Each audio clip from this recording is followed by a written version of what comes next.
Hai, bertemu kembali dalam Gema Getaran episod ke-32 pada minggu ini bersama saya, Mas Ramala.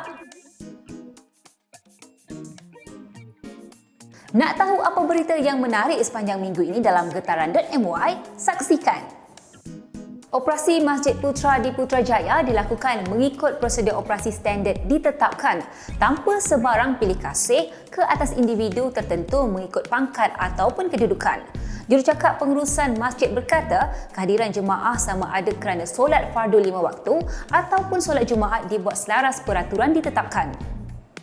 Menurut beliau, kapasiti bagi solat Jumaat di premis masjid berkenaan sudah ditetapkan kepada 300 jemaah sahaja.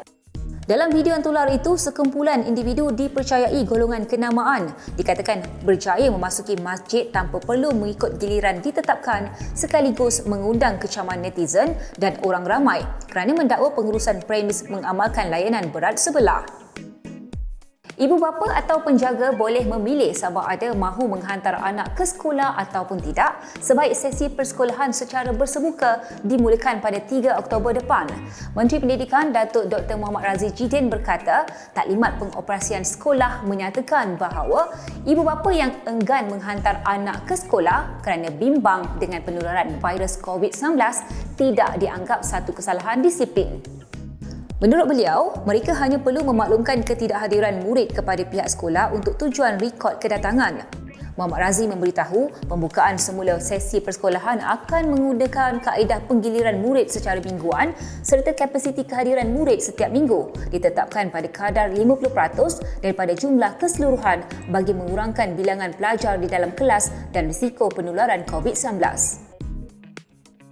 Perbadanan Kemajuan Filem Nasional FINAS bakal kehilangan Dr. Ahmad Idham Ahmad Nazri buat kali kedua apabila beliau bakal meletakkan jawatan sebagai Ketua Pegawai Eksekutif CEO.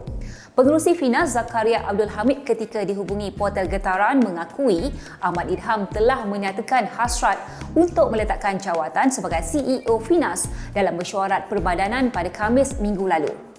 Ahmad Idham pertama kali dilantik menjadi CEO pada 11 Mac 2019, namun pada 9 Disember tahun yang sama, beliau meminta untuk dipendekkan perkhidmatannya kepada 10 Mac 2020.